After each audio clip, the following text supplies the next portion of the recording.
Hello दोस्तों, तो मैं हूँ आशा कश्यप पर स्वागत है आप सभी का हमारे यूट्यूब चैनल में। आई होप आप सभी अच्छे होंगे और मस्त होंगे।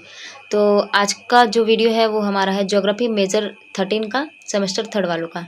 तो इसके पहले हम लोगों ने मेजर 12 का एक क्वेश्चन देखा हुआ था। तो अगर आप लोगों ने वीडियो नहीं देखा है तो आप लोगों को इस वीडियो के डिस्क्रिप्शन में लिंक मिल जाएगा, तो वहाँ से आप लोग वीडियो को देख सकते हो। तो चलिए, और एग्ज़ाम जो है 20 से स्टार्ट है, 20 सितंबर से स्टार्ट है। तो तैयारी ज़ोरदार करना पड़ेगा, क्योंकि अब जो है 6 सेमेस्टर में बहुत सारे लोगों को प्रमोट भी किया हुआ है। तो आप लोगों को थोड़ा मेहनत करना पड़ेगा। तो चलिए देखते हैं कि हमारा क्वेश्चन क्या है। और अगर आप लोगों को वीडियो अच्छा लगे तो प्लीज़ वीडियो को लाइक कर दीजिएगा, और चैनल पर नए हो तो प्लीज़ चैनल को सब्सक्राइब जरूर कर लीजिएगा। तो चलिए देखते हैं पहला क्वेश्चन हम लोग का क्या है। आदिवासी भूगोल के अर्थ एवं विशेष क्षेत्र की विवेचना कीजिए। यानी कि आदिवासी भूगोल क्या है, उसका अर्थ और इसका विशेष क्षेत्र का वर्णन करने बोल रहा है। तो चलिए आंसर को जानते हैं। आंसर हमारा है आदिवासी भूगोल का अर्थ, जिसके पहले अर्थ के बारे में जानते हैं।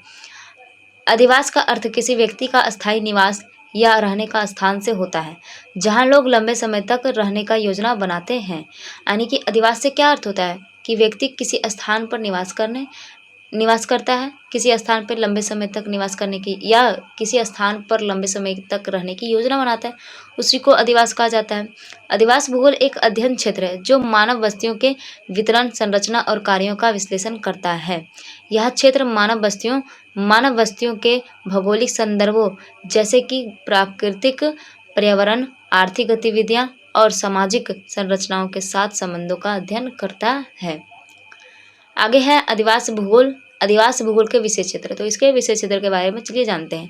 पहला है आदिवासी भूगोल, अधिवासों का वितरण और संरचना। अधिवासों का वितरण एवं संरचना। तो अधिवासों के वितरण और संरचना का अध्ययन करना, जिसमें उनकी स्थिति, आकार और भौतिक विशेषताएं शामिल है।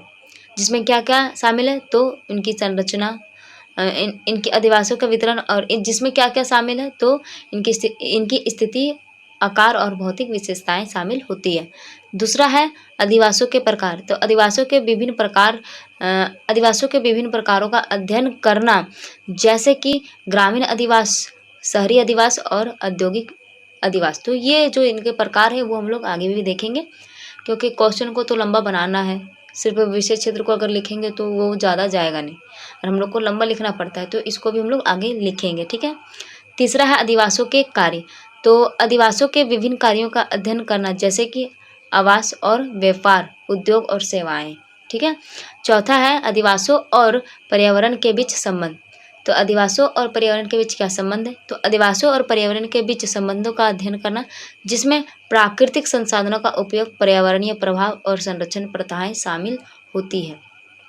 पांचवा हमारे पास है अधिवासों का विकास और योजना। अधिवासों के विकास और योजना का अध्ययन करना, जिसमें शहरी नियोजन, आवास नीतियां और बुनियादी ढांचे का विकास शामिल है। यानी कि योजना बनाना, तो उसी में तो ये सभी इसी में शामिल है। तो यहाँ तक हम लोगों ने पढ़ा इसके विशेष क्षेत्र के बारे में, ठीक है, आदिवासी भूगोल के विशेष क्षेत्र के बारे में। अब हम लोग यहाँ से पढ़ेंगे आदिवासी भूगोल के प्रकार। तो पहला प्रकार है ग्रामीण अधिवास। ग्रामीण क्षेत्र में स्थित अधिवास जो कृषि और पशुपालन जैसी गतिविधियों पर आधारित होते हैं, यानी कि जो लोग प्राथमिक क्रियाओं पर आधारित होते हैं वे लोग ग्रामीण अधिवास के अंतर्गत आते हैं। दूसरा है शहरी अधिवास। शहरी क्षेत्रों में स्थित अधिवास जो व्यापार, उद्योग और सेवाओं जैसी गतिविधियों पर आधारित होते हैं वे शहरी अधिवास के अंतर्गत आते हैं। तीसरा है औद्योगिक अधिवास। तो औद्योगिक क्षेत्रों में स्थित अधिवास जो विनिर्माण और उत्पादन जैसी गतिविधियों पर आधारित होते हैं, यानी कि विनिर्माण जिसको हम लोग द्वितीयक क्षेत्र बोलते हैं, तो विनिर्माण पर जो आधारित होते हैं वो औद्योगिक अधिवास में आते हैं। चौथा है पर्यटन अधिवास। पर्यटन क्षेत्र में स्थित अधिवास जो पर्यटन और अतिथि सत्कार जैसी गतिविधियों पर आधारित होते हैं। तो पर्यटन क्षेत्र, जैसे कि यदि हम लोग कहीं पे घूमने जाते हैं तो वहाँ पे भी कुछ मतलब उसके अगल बगल भी कुछ क्षेत्र जो है वो बसा हुआ रहता है, यानी कि कुछ अधिवास बसे होते हैं, तो वे पर्यटन अधिवास के अंतर्गत आते हैं, ठीक है, जो पर्यटन और अतिथि सत्कार जैसी गतिविधियों पर आधारित होते हैं, ठीक है। अब देखिए निष्कर्ष। इसका हम लोग निष्कर्ष जो है वो खुद से भी लिख सकते हैं और नहीं लिख सकते तो देखिए यहाँ पे निष्कर्ष लिखा हुआ है। तो अधिवास भूगोल का अध्ययन मानव बस्तियों के विकास और उनके पर्यावरण के साथ संबंधों को समझने के लिए महत्वपूर्ण है।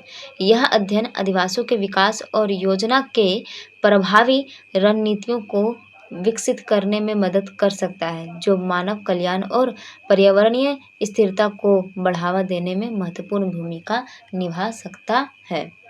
तो ये हम लोगों ने आज पढ़ा अधिवास भूगोल के अधिवास भूगोल का क्या अर्थ है, उसका विशेष क्षेत्र क्या है और उसके प्रकारों के बारे में आज हम लोगों ने जाना।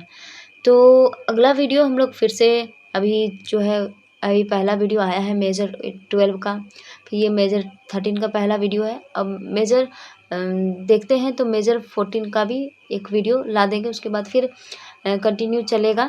तो आप लोग चैनल को सब्सक्राइब जरूर कर लीजिएगा और अगर वीडियो आप लोगों को अच्छा लगा हो तो प्लीज़ वीडियो को लाइक ज़रूर कर लीजिएगा। चलिए मिलते हैं नेक्स्ट वीडियो में, अभी के लिए धन्यवाद।